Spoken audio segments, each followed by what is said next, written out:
and today I will be reading Twilight Sparkle's All Unicorn Retreat by smxsonic. Alright, here we go. Day 0, Starlight Glimmer. All things considered, Starlight should be imprisoned somewhere. She should be banished to the moon. In Tartarus, maybe.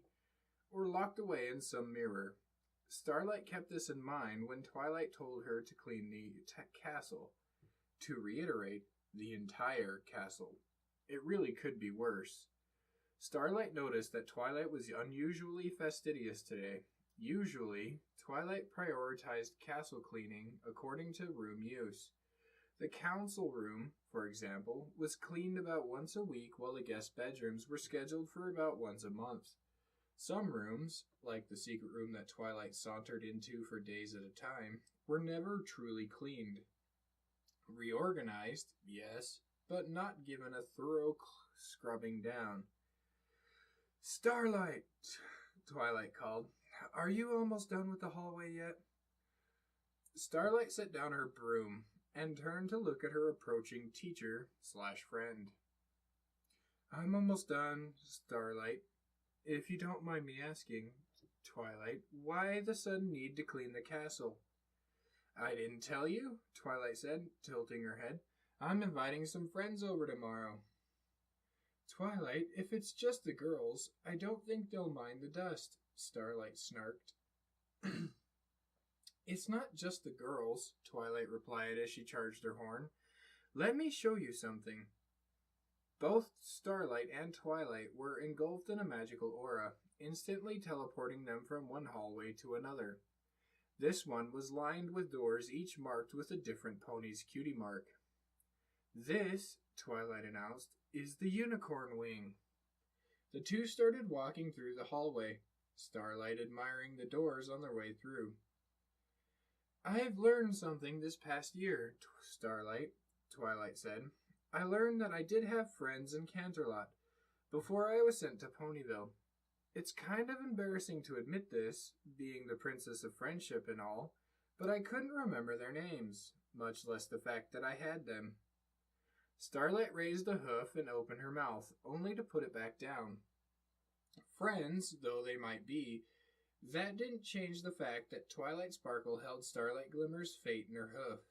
She may have been able to outpower Twilight, but Nightmare Moon was similarly able to outpower Celestia. "So," Twilight continued, "to keep contact with them, I've set up a fun 3-day weekend for all of us to get together, catch up and study." "That is very much a you idea, Twilight," Starlight chuckled. "Maybe, but we were all gifted students at the School for Gifted Unicorns," Twilight said as Starlight gave a muted grunt. "So I'm sure an exchange of ideas between friends can be at least somewhat fun." Starlight walked through the hallway and stopped at 2 doors emblazoned with 2 cutie marks she didn't recognize from Twilight's Canterlot posse. "Who are these 2? Starlight asked. Twilight looked at the 2 doors. "Well, the magic wand is for Trixie Lulamoon. She's a bit of a blowhard, but she's a great illusionist." "How did you meet?" Twilight coughed. "I upstaged her street show, and then beat her in a magic duel when she vowed revenge." "Do you make friends with every pony that causes trouble for you?" Starlight asked. "Well, either that or we turn them into stone, or banish them to Tartarus," Twilight said with a smile. Starlight vocalized, trying to process Twilight's dissonant serenity. "What about the other one?" "Sunset Shimmer?" Twilight asked, and then went into quiet contemplation. "Starlight, I need to show you something else." Twilight teleported the 2 of them into another hallway this time, in front of a large double doorway. "First of all, I want to apologize," Twilight said as Starlight tilted her head. "I didn't want to show this to you because I didn't trust you with that information. That was unfair of me." This piqued Starlight's curiosity. Twilight trusted her with a great many things, including some magic spells that seemed to fit more with world domination than anything. Though one it needed spell gave Starlight nightmares. This must have been something dire to keep her in the dark about. Twilight opened the doors. Starlight, this is the crystal mirror. Starlight stared into the room in awe. The room looked like a laboratory with various bits of machinery scattered throughout. The centerpiece of it all was a large mirror resting on some steps. Surrounding the mirror was indescribable machinery. Tubes and wires were connected to the mirror in various places. To the left of the mirror was a stand that held a book with Celestia's cutie mark. So on top of being a princess, you're a mad scientist, Starlight drawled. This mirror was meant to be a window to other worlds, used by Starsworld the Bearded, of course, Twilight sighed. Again, I'm sorry I kept this from you, but I didn't want the mirror to be abused. Starlight stared at Twilight. I don't know what's weirder, the fact that you kept this room for me, or the fact that you have 2 magical artifacts just lying around the castle. Twilight just smiled. All her worries were lifted by that statement. This mirror leads to a world that is similar but completely different at the same time. Sunset Shimmer lives in that world now. Why? Starlight asked. It's a long story, but to put it simply, she had a falling out with Celestia, Twilight said. Friendship is weird, Starlight stated. I can't really argue with that, Twilight said, but it's weird in the most wonderful of ways. Suddenly, a large bang was heard from outside the castle.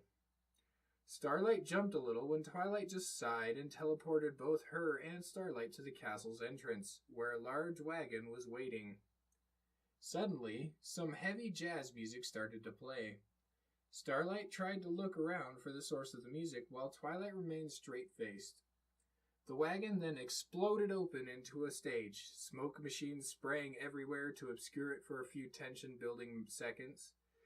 The smoke dissipated, revealing the stage. The backdrop was a rustic city by the bay. The edges of the stage were decorated with golden masks and colorful feathers. Smoke erupted from the center of the stage, revealing the great and powerful Trixie. Watch and be amazed as you witness the mistress of illusions, the great and powerful Trixie. Starlight started to raise a hoof before Twilight lowered it for her. Trixie cleared her throat. Hello, Twilight Sparkle, or should I call you Princess? Hi, Trixie, Twilight greeted, trying for a Mardi Gras thing now. Trixie thought it was a good idea to revisit her roots. Wait, you're from New Orleans? Nothing more shall be spoken of the subject. Rather, Trixie wishes to be introduced to her new fan. Trixie indicated Starlight, who stood there with her mouth open, trying to process just what had happened. Oh, right, Twilight said as she pointed to Starlight. Trixie, meet my new student, Starlight Glimmer. Starlight, this is the great and powerful Trixie.